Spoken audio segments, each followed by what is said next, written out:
monitoring system against potential anomalies and fraudulent activities. We have been hearing on the social media that once registration has happened and the audit has happened, social media that once registration has happened and the audit has happened, it's business as usual.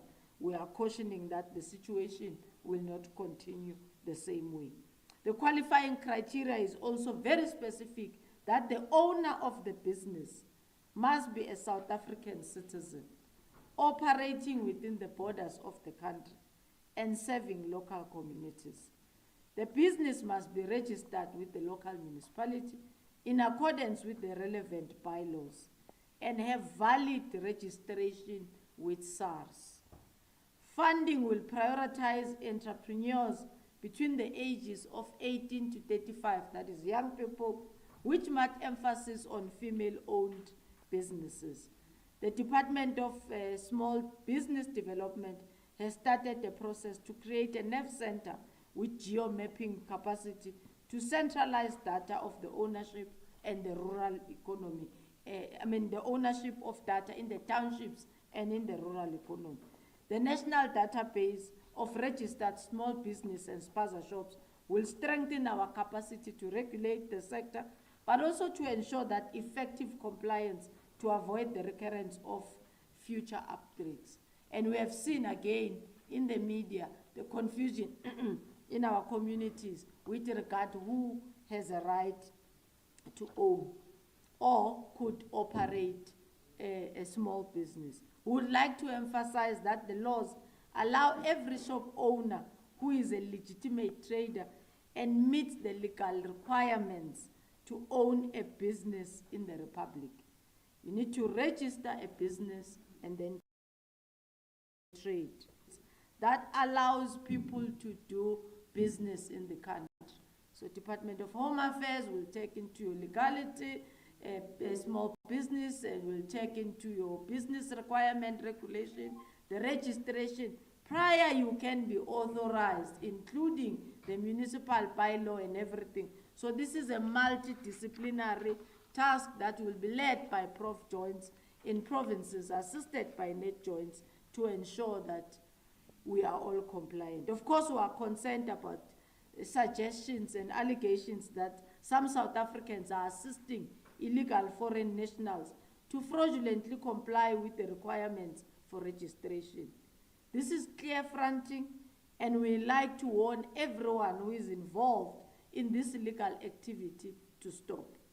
The Immigration Act prohibits any person from aiding, abetting, assisting, or enabling an illegal foreigner to open a license on his or her behalf, to conduct any business, or carry any profession or occupation.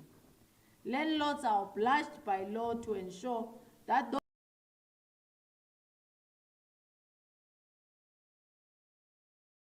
those who rent their premises to conduct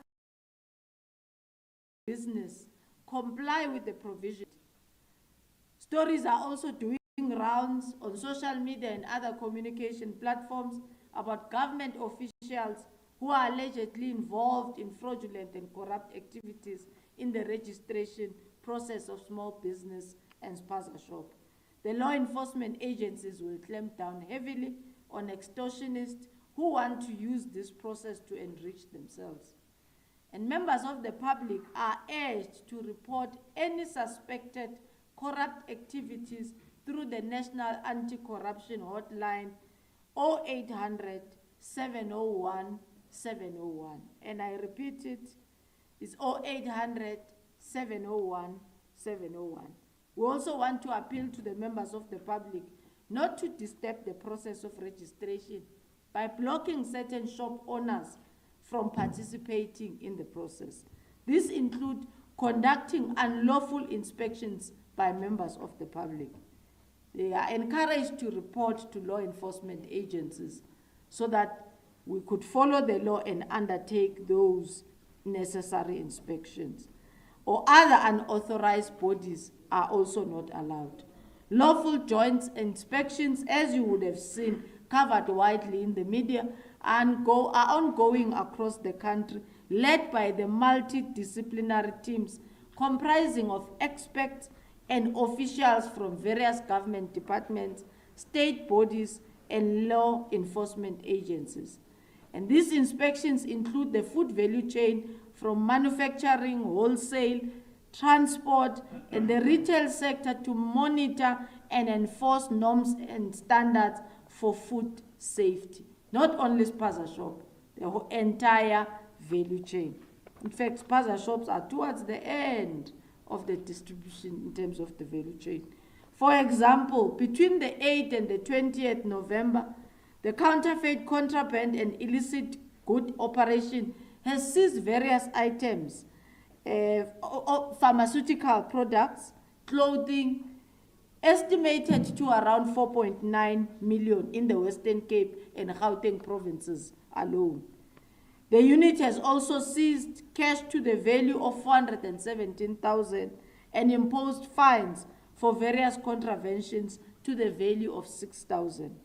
In KZN, law enforcement officers uncovered 3 warehouses which contained counterfeit foods, clothing, pesticides, large amounts of expired food and pesticides imported for sale in the country, which are estimated to the value of 800 million.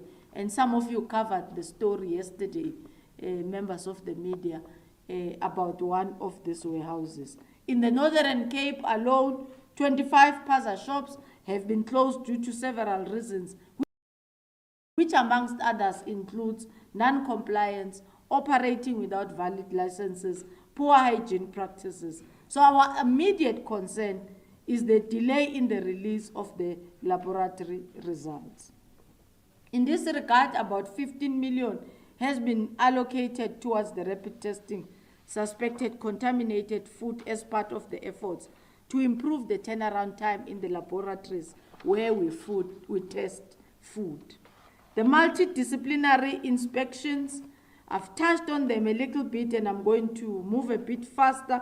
But in the next few days, the Department of Agriculture will conduct inspections at all 5 registered manufacturers of table force to ascertain, control, and determine if markers are put into locally produced products to distinguish between illegally imported and locally produced chemicals.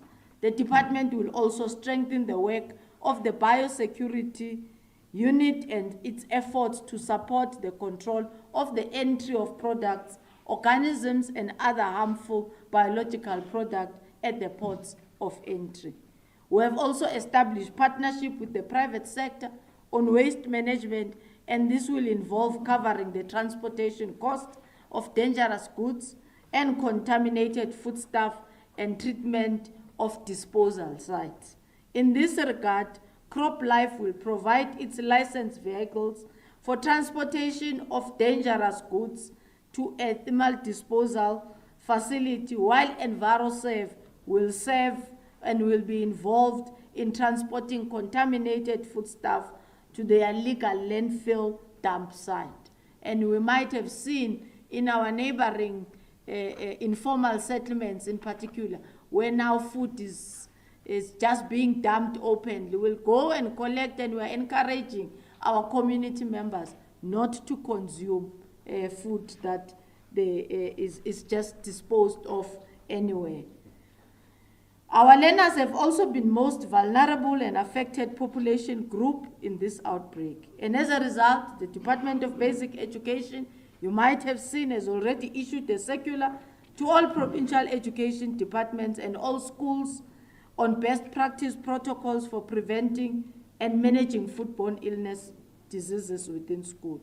In addition, involving the Department of Basic Education, health and governing bodies to review and update guidelines for schools on the management of supplies of foodstuff to public has commenced. The work will be completed sometime at the beginning, at the reopening of schools. It is important to note that most incidences relating to foodborne illnesses have not emanated from the National School Nutrition Program. The Department of Basic Education will work hard to insulate and protect the National School Nutrition Program through their own mechanisms at school, just to check what are the measures that they can ensure that this space is protected and our learners continue to get a meal as they're supposed to in school. It has also come to our attention that unscrupulous shop owners who avoid inspections, as I had said, are now dumping this contaminated food in unauthorized or illegal landfill sites. Public education and awareness with regards to much needed public education, of which this is part of. This is not my phone, but I will help, because otherwise it's interfering with the, it's one journalist, I don't know who it is. Work has already commenced using both the public and private communication platforms countrywide, as well as multiple social partnerships. The campaign draws from the lessons, which are rich actually and detailed, and partnerships which has been developed by South Africa during our experience on the COVID-19 and the vaccination programs. So the communication platform, of which one we are using today, has begun sharing education about food preparation and safety and tips for transportation, handling, and safe storage of food. Information is available on all government and various non-governmental digital communication platforms.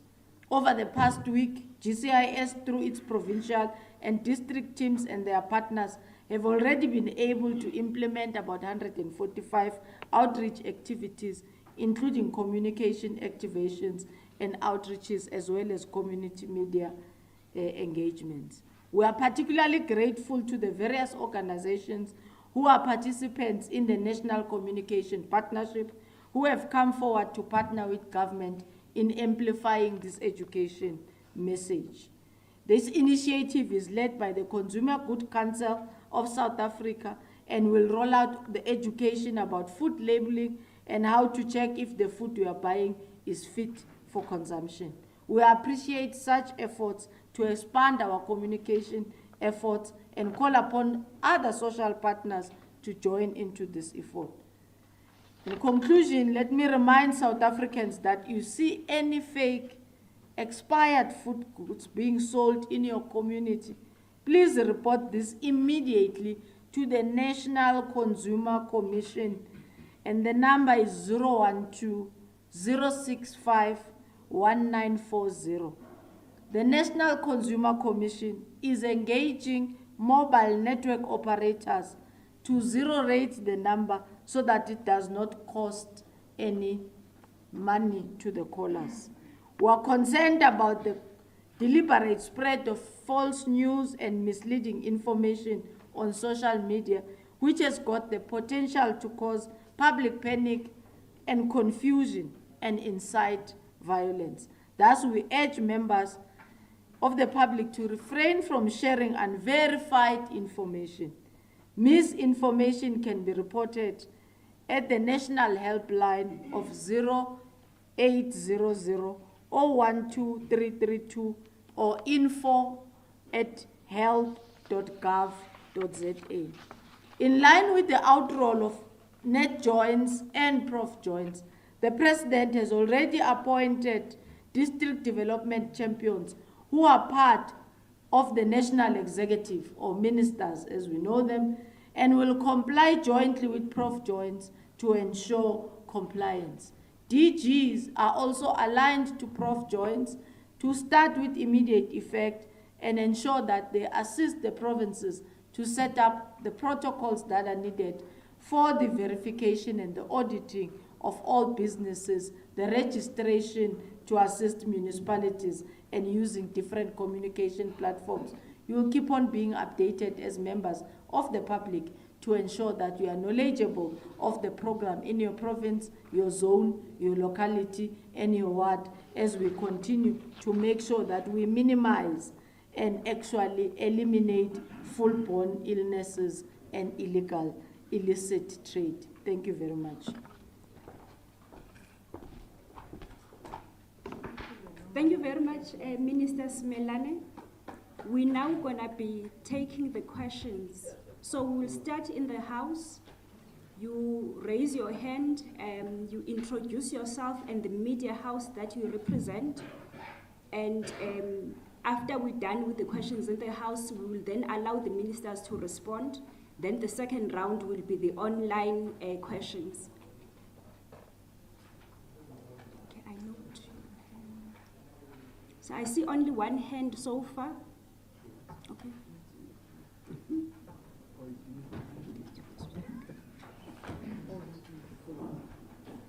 Theo Mashele here from ENCA. Okay, I've got like 3 questions. What are we doing about the people who are being blocked from registering for various reasons? Because there's been reports of that happening. And another child has just died. My colleague Heidi Jokos is currently in Soweto in Deep Kloof, speaking to the parents with, I think, 3 more people or children hospitalized. So is the approach really working since children are still continuing to die? And another question is, why haven't all the smaller shops been shut down until the situation is under control, especially since children are still dying as we speak? Thank you. Okay, thank you very much. We will then go to... Hemen Moloi from Soweto. I have 2 questions. The president last week mentioned that shops that are implicated in the death of children will be closed. So I was wondering, do we have a number of how many shops are closed today? And then the second question is about, maybe Minister of Health will answer it. During the Naledi thing where 5 children died, the Department of Health with other officials took samples and they said they are going to investigate, they are going to the lab. So I was wondering, how far are we with that investigation? Thank you. Thank you very much. Given the fact that we have, okay, you can come in. Good morning, Alpha Ramufana here from Eyewitness News. I have 2 questions. The first one is that do you believe that the 21 days is enough? I mean, there are a number of sponsor shop owners that are complaining that they don't think that they'll be able to register their businesses within the prescribed time period. And the second question has to do with groups like Operation Bikila. We've seen them at a number of registration points over the past week, specifically in Soweto. There was a standoff between Operation Bikila members and some of the community members. What do you make of this group, particularly Operation Bikila, prohibiting some of the people, be it illegal foreign nationals or not, from registering their businesses or registering on behalf of foreign nationals? I mean, in some incidents it was even physical. So what are you doing about that, and what's your opinion as to that as staff? Okay, thank you so much. Let's take 2 questions from online. Dagalan. Thank you, DG. So far, we don't have any question from online. Thank you. Okay, thank you very much. We will allow the ministers to come. I think Minister Mutsoleti can come first because he's sitting just closer.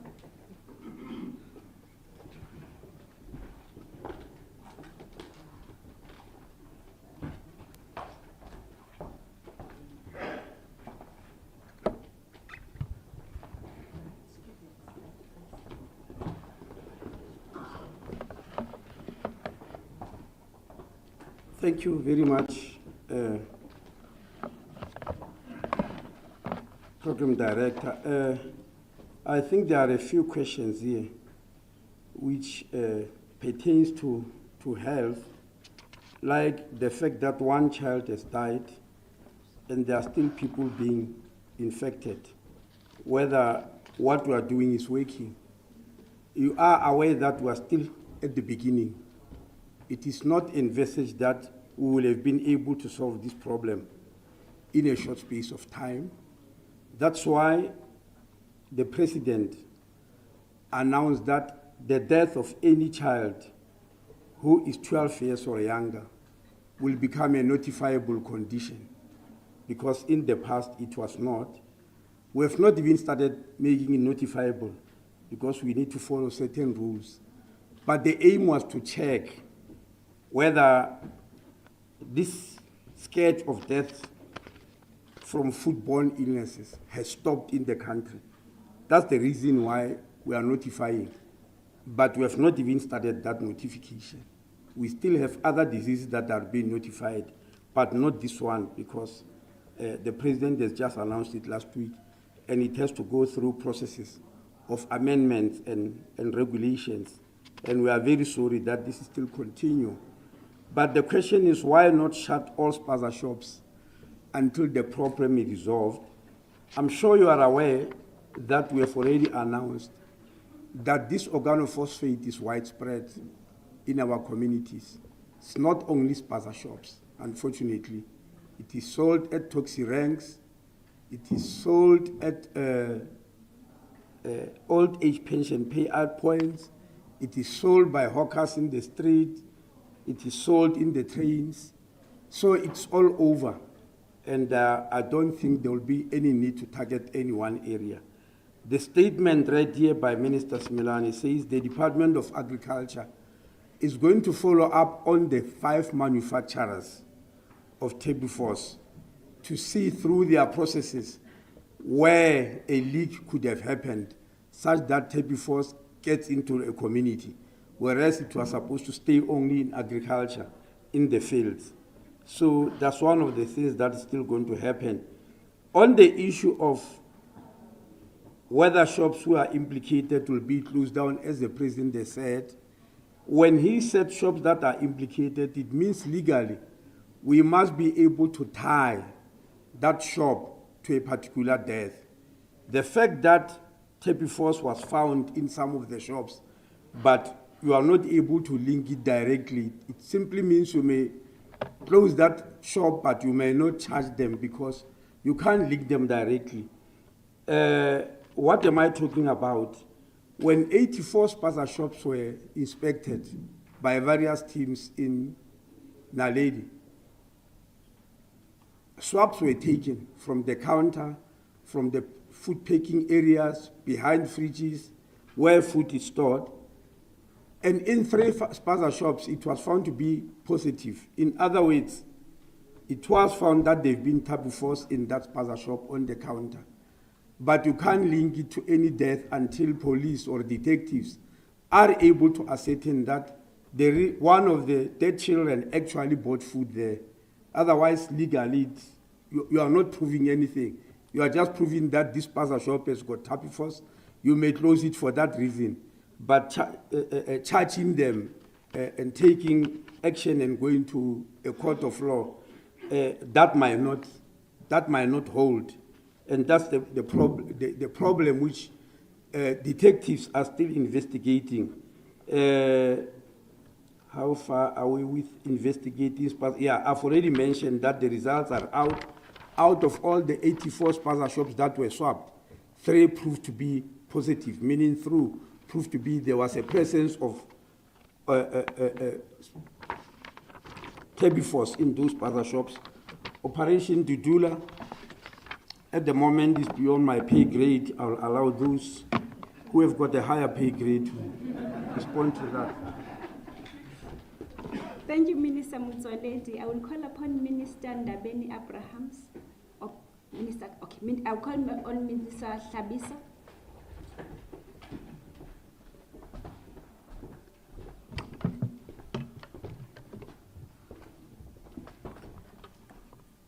Thank you very much, Program Director.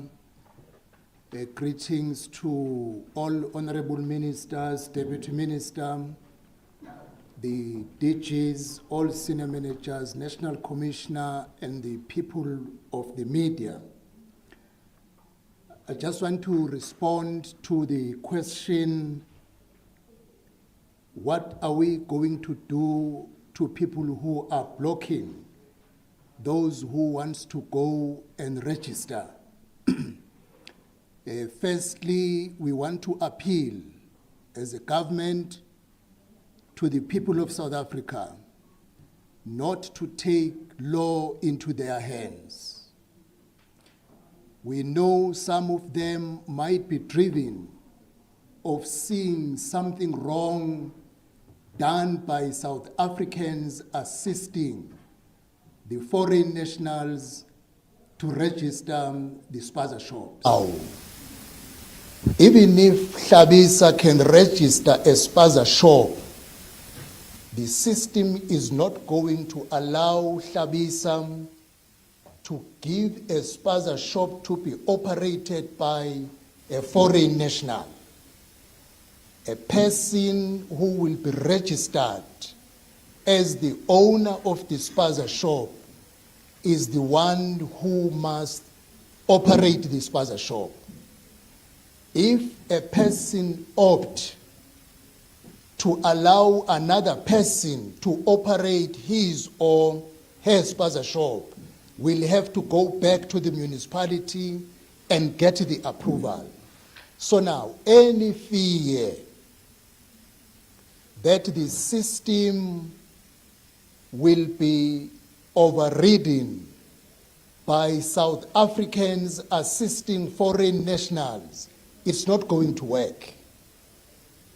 That is why we are appealing that the law enforcement agencies must assist in dealing with those who want to take law into their hands. But that must be a last thing to do. The first thing to do, the people of South Africa, with all good intentions, must not take law into their hands, because what they fear is not going to operate.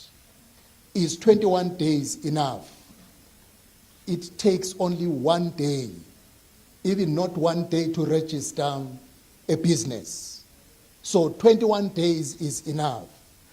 People must not wait until the last day in the 21 days. As from the president when he made an announcement, any person who is operating a business in township, in the village or traditional communities must go to the municipality and register the business, not wait for the expiry of the 21 days, because indeed, if you want to do it on the day 21st, you might have some outstanding documents and could not register your business. So 21 days is enough, but the call is go and register your business today, not tomorrow. Then you will have no problem in terms of 21 days. It will be done. Over and above appealing to people also not to take law into their hands, we will do an engagement with Operation Dudula. I think that is all we can do for now.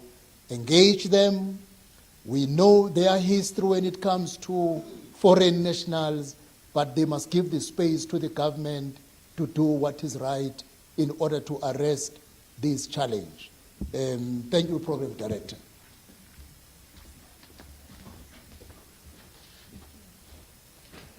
Thank you very much, Minister Hlabisa. We now call upon Minister Ndabeni Abrahams.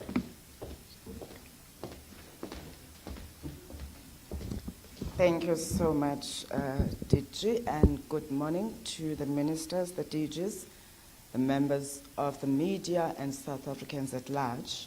Mine is to just put emphasis on the points that the Minister of COGTA has responded to, but also urge our media to also pay attention to all the value chain of the food handling entities. Because our focus shouldn't only be looking at the spaza shops. Minister Simelane explained the rationale behind the President's message of saying, if we are saying these foodborne deaths or diseases are because of a chemical, it therefore means that we need everybody to come on board. You can't therefore want to punish one. I don't want to say because they're not big enough, they can't take you to court, but we've seen they do take us to court. When we say the Department of Agriculture will be visiting the laboratories that are producing this chemical, it also means that we have a responsibility to alert our people to say wherever they are at, they should not buy the chemical, or they should report anyone who's selling it. Because as Minister Moswaledi said, this is not found on the spaza shops only. The reports indicate that South Africa has more than 150,000 spaza shops. And on the deaths report that has been presented from the teams that are doing the investigations, it's not even 50% of the spaza shops. So I think we need to think bigger and look at the broader picture if we want to deal with the challenge and not want to target only one aspect. Now, the Minister of Culture says those that are qualified to run businesses will register their businesses. Those that are not qualified, as he says, the system will kick them. And this is not because we don't want other people to register their businesses. It is because South Africa is a country of law like any other country, and our laws do stipulate who can do business, whether as South African or a non-South African. So they don't change because we are faced with this crisis. They apply. You are Stelanda Beni, you are trading because you have this and that that enables you to trade. You can come and register, but if you don't meet those requirements, it doesn't mean you will get the permit. Because I think one other confusion is that when people are going for registration, automatically they get a trading permit. The reason the President said we are having a multidisciplinary intervention is because we need all these teams to come together when they do the inspections, and that also follows the process of registration. Because municipalities on their own, whilst they will be conducting the registration, they cannot verify the authenticity of one's identification, which is why we are bringing all departments, Home Affairs and everyone on board to say, let those be done, so that when we give the permits, we are certain that we're giving them to the right people. And indeed, Minister SABC is correct. People shouldn't, this is day 4 since the President announced 21 days, but people already are asking for extension.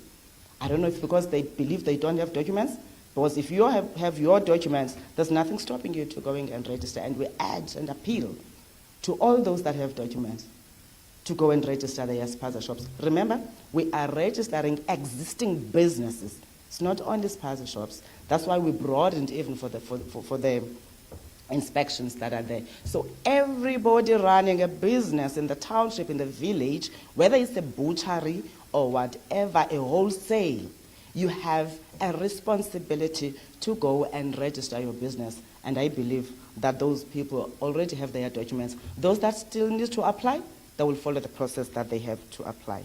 So I just wanted to just emphasize that and say once more, we appeal to all South Africans not to take the law into their hands. I know they don't have much confidence in government, but they must give us this last chance to prove that indeed, as we have committed that we're going to enforce our laws, they will be enforced to make sure that we deal with this matter that you are faced with. Don't do it because it is breaking the law if you are blocking other people, and the law enforcement agencies will be forced to come to you because no one is allowed to break the law. Let's work with government. Let's make sure that we expose all the challenges that are there, as we have heard that others are beginning to front. And indeed, Section 42 of the Immigration Act is very clear, including with the offenses that are there and the sentences to those that will be abating illegal foreigners, whether you're renting out space to them, whether you are fronting in terms of registering a company, the system will catch you. And we don't want to be doing that, fellow South Africans. We want to work with you in order to make sure that our streets are clean and our kids and everyone consumes the quality food that they must consume. And those that are selling, they must sell the right product. Thank you, teacher. Thank you very much, Minister Ndabeni Abrahams. I'm going to call upon General Masemulo on an emphasis in terms of law enforcement.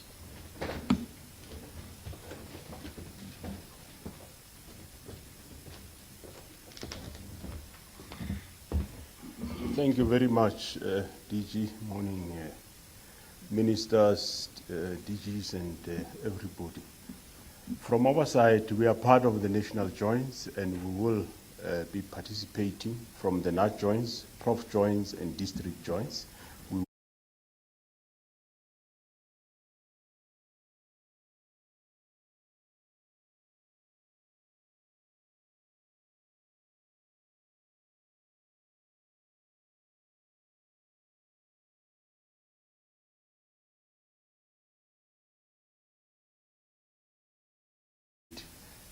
So there shouldn't be disruption. Those that are doing registrations, people should be allowed to do it. Those that don't qualify to do, of course, they will not be registered, I'm sure, by the relevant authorities, but we will continue being part of the operations, and we will deal with whatever problem that comes our way. And we, of course, ask that let's cooperate so that the process runs smooth and there shouldn't be problems. But with regard to law enforcement, we'll continue these integrated operations. We will continue getting to a lot of warehouses countrywide, make sure that we know what is contained there, we know what is being transported, so that there isn't further illegal stuff that proliferate in the country. Thank you very much. Thank you, General. We'll then take Minister Dau, also on businesses, before we move to the last round of questions.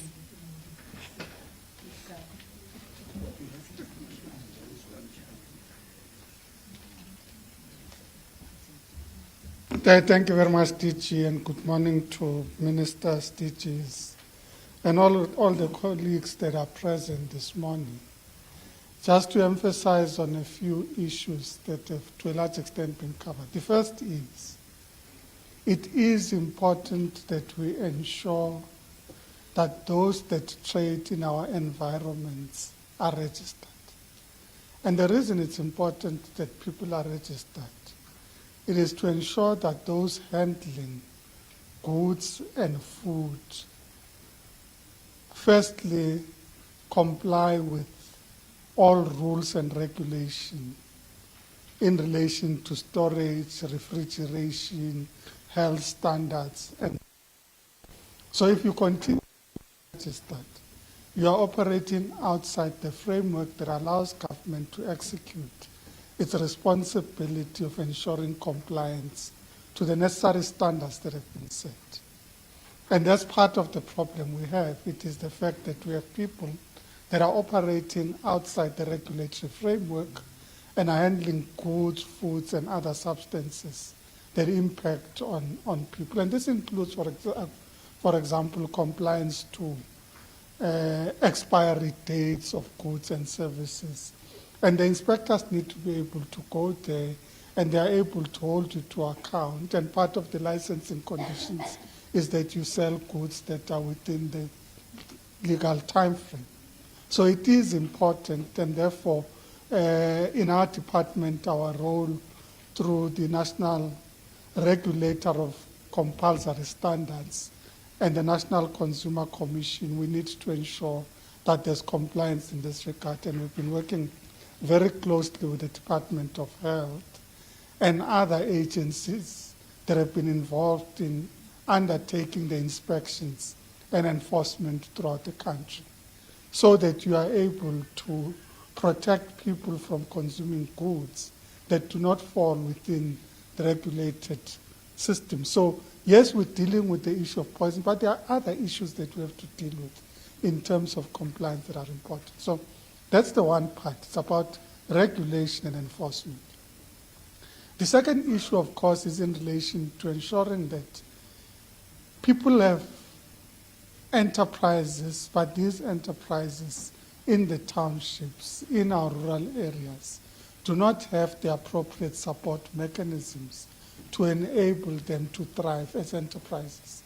Therefore, the competition that comes in that operates by undercutting compliance to standards, to rules, and so on, necessarily outcompete them.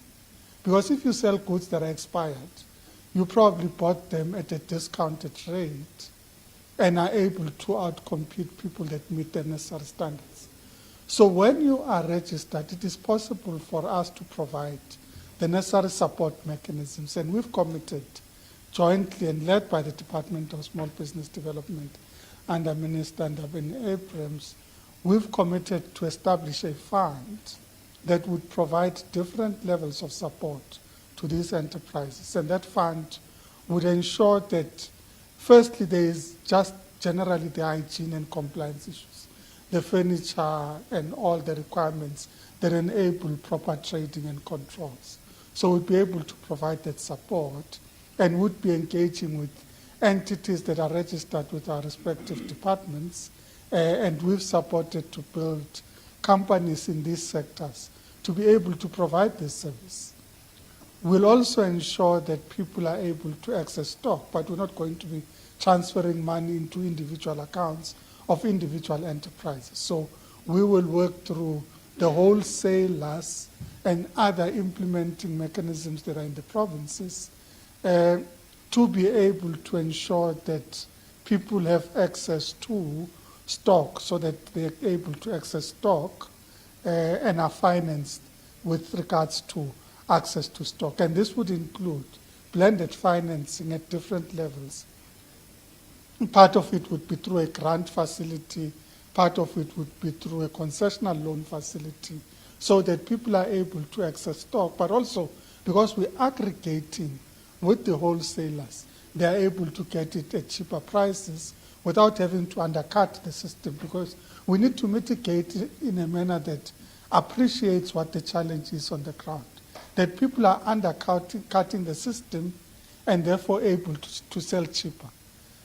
But those that are legal and formal are necessarily outcompeted by these enterprises. Now we need to ensure that we create mechanisms that support locally based and local enterprises to become more competitive, whilst on the other hand we're dealing with the problem of non-compliance to regulations and the enforcement in that regard. Thank you very much. Thank you very much, Minister Tau. Let's take the last round of questions. I will start with the online questions. Dagalan? Thank you, DG. We only have 2 questions from online. The first one is from Chamber Maiko from Business Day. The question is, the Minister mentioned that 15 million rand has been set aside and allocated towards rapid testing of suspected contaminated food products as part of efforts to improve the turnaround time of laboratory test results. And therefore the question is, which department is responsible for this allocation? And the second question from Sumen Naidu, is a freelance journalist for Legal News SA. And the question is, when was the decision taken by the National Disaster Management Center to declare the foodborne illnesses as a national disaster? Thank you. Thank you very much, Dagalan. Can we come to the room? Do we have any questions? I note your hand.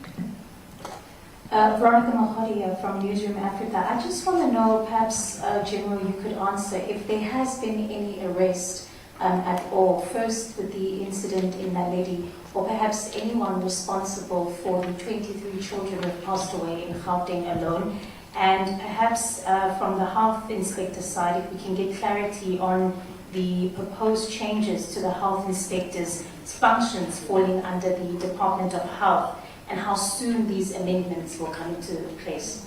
Okay. Thank you very much. You can bring the mic here, Dagalan.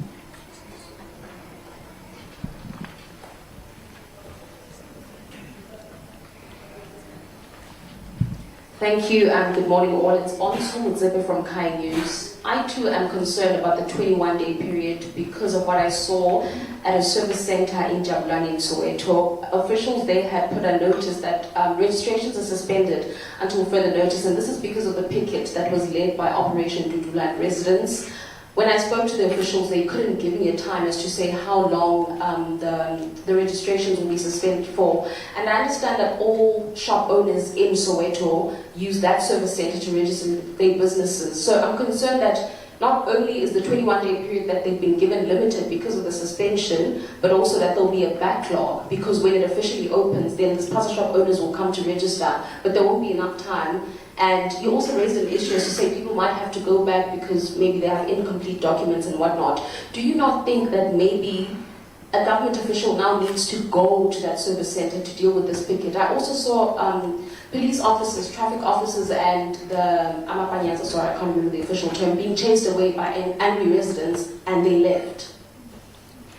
Thank you very much. Any other in the... Okay, yes. Alpha from Eyewitness News again. just a question of clarity, and perhaps Mr. Steenhuisen can help me here. Are there factories in this country that produce turfos? Because from our research, the pesticide is imported from countries such as India, and there are countries that just distribute it, such as the UPL company, which was put in Durban. Are they, you mentioned 5 companies, if I'm correct, Minister Tim. Are there countries that specifically produce this pesticide in this country? Thank you. Thank you very much. Any other hand that I might not have noted in the House? Okay, we will start with Minister Hlabisa on the classification of the disaster.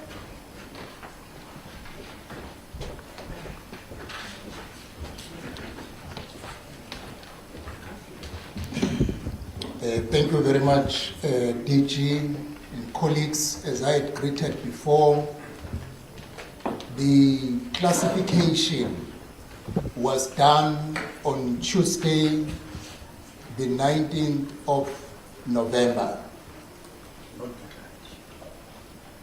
Not declaration.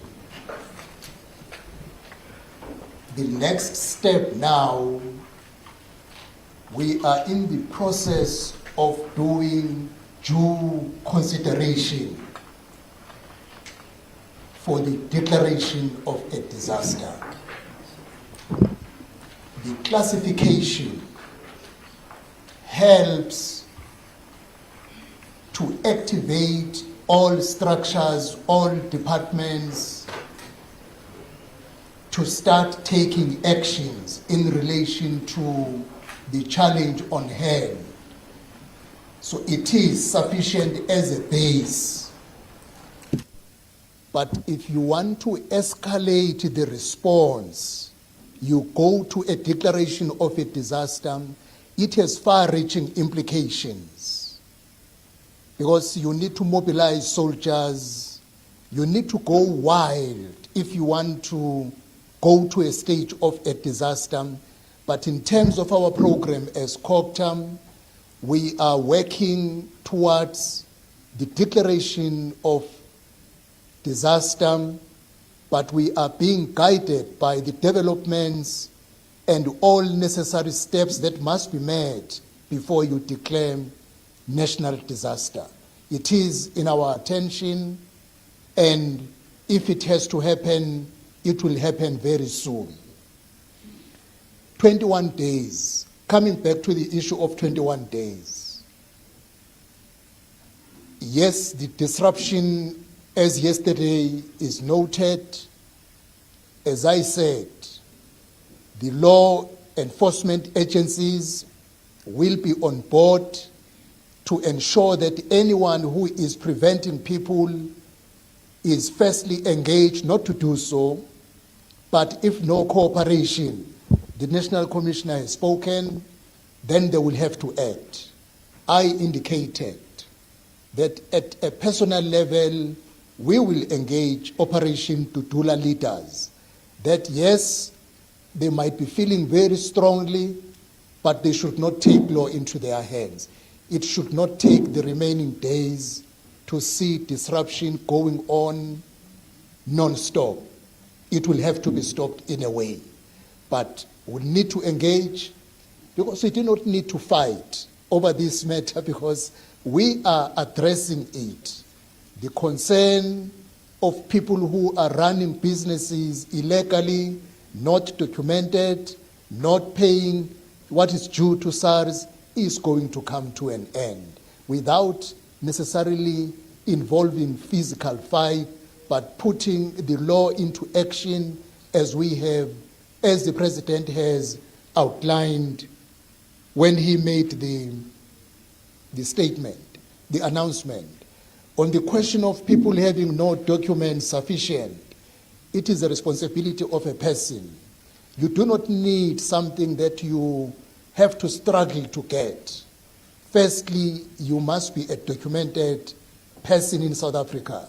If you are not, hard luck, you can't register. It's as simple as that.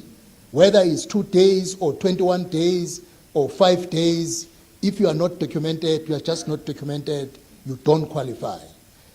The point is, let us not talk about 21 days. A person who wants to register a business must go and do it today. If you have a challenge, solve your challenges within hours, within few days. 21 days is the maximum, but do it today. Thank you.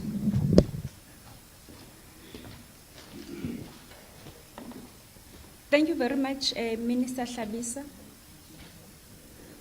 We will then take, I think it will be prudent to take Minister Steenhuisen to talk on the agriculture issues.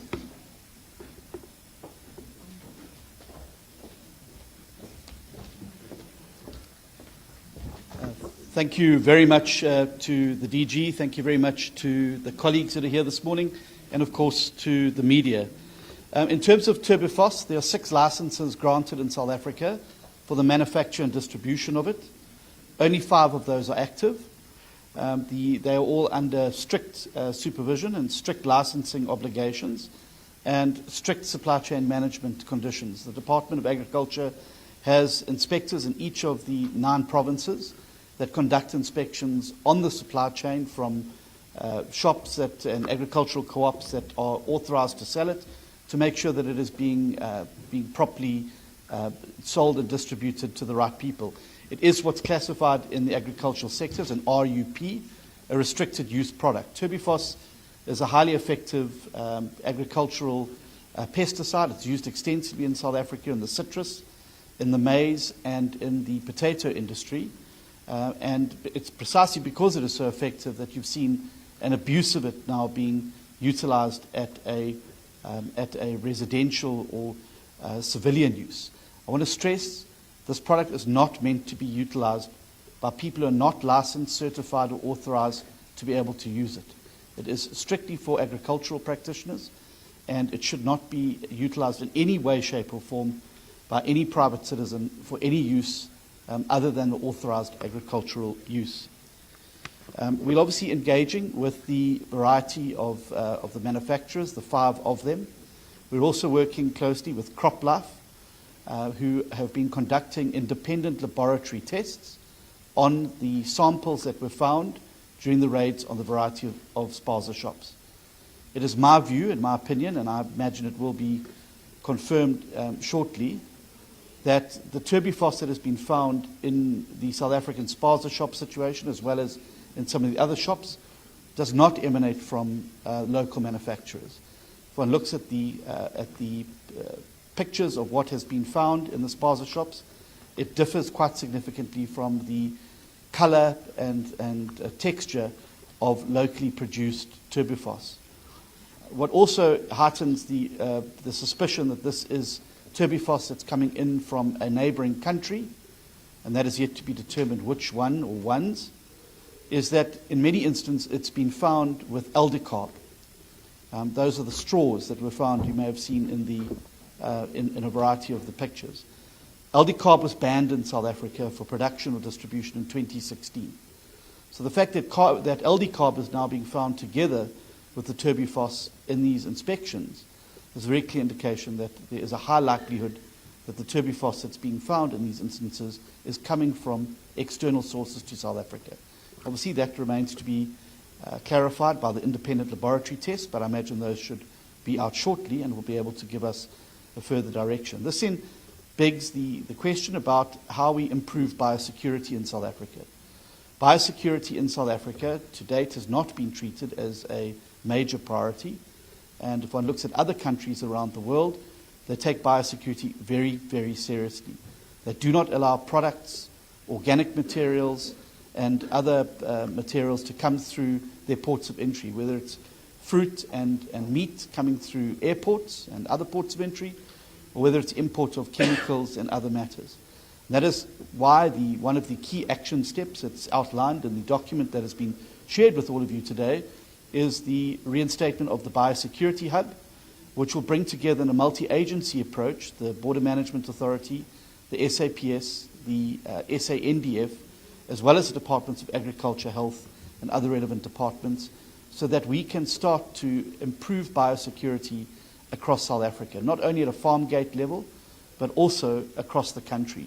Biosecurity has to become everybody's responsibility in South Africa. Lapses in biosecurity, as we've seen, and the inability to deal with some of the biosecurity concerns have caused significant harm to our economy. Foot and mouth outbreaks, citrus black spot and other issues significantly impair our ability to be able to sell agricultural goods into other markets around the world. And so biosecurity is something which has been declared now a major priority of the Department of Agriculture. It is one of the 7 key priorities that we've identified in our annual performance plan, and we hope to enlist the support of all South Africans as we make biosecurity everybody's responsibility. Of course, as the independent laboratory results come out, the Department of Agriculture will endeavour to keep the media as well as South Africa informed. Thank you very much. Thank you very much, Minister Steenhuisen. We will now call upon the Minister of Basic Education to unpack a bit the interventions in the basic education sector.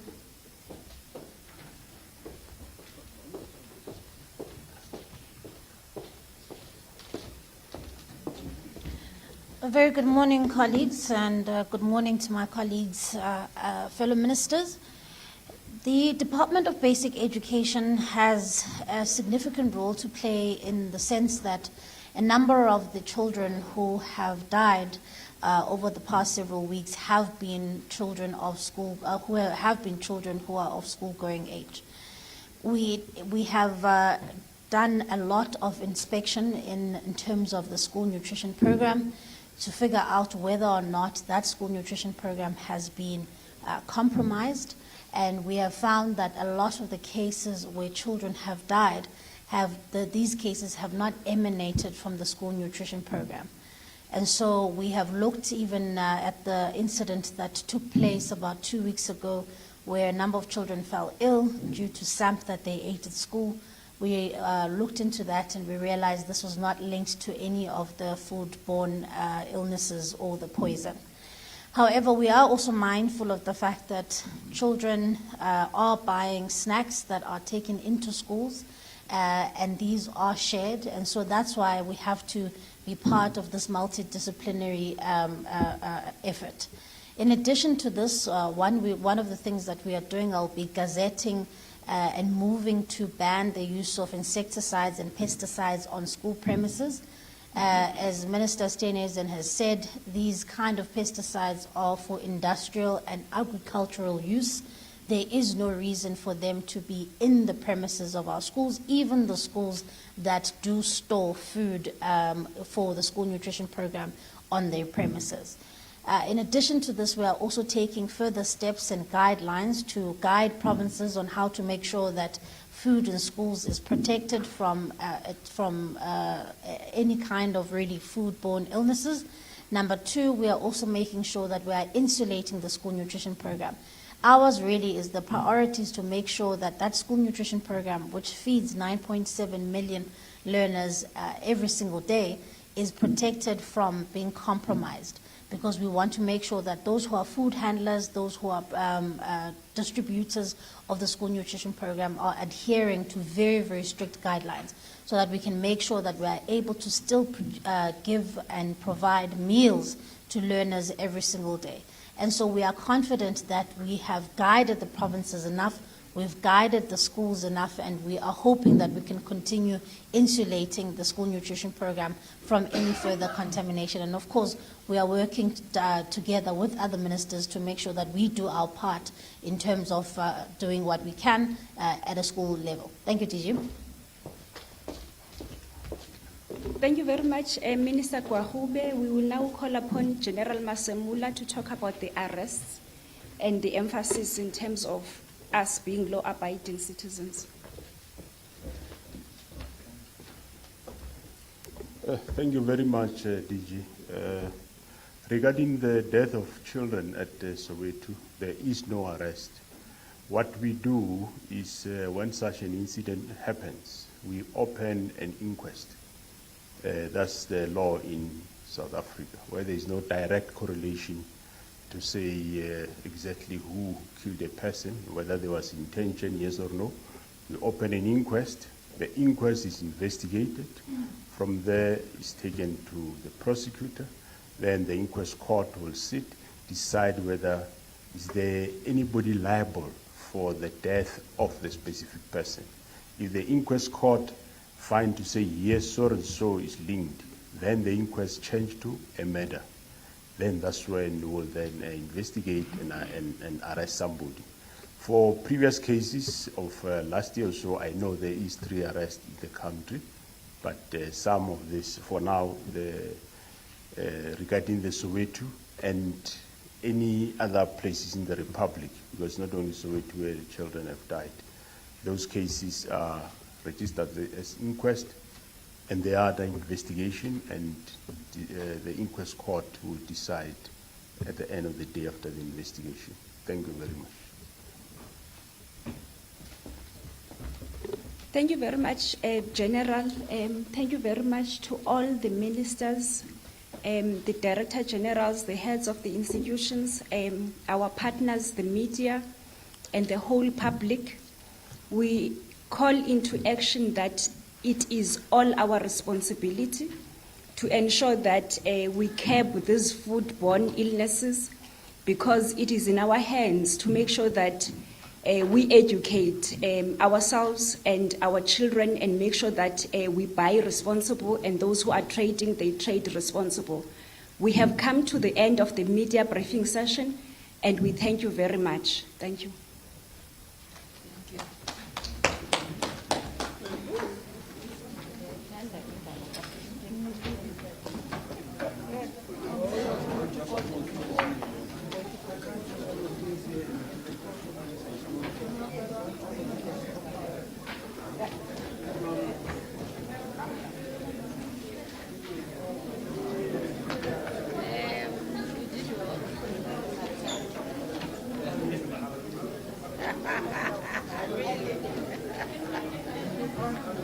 If I'm helpful, I better.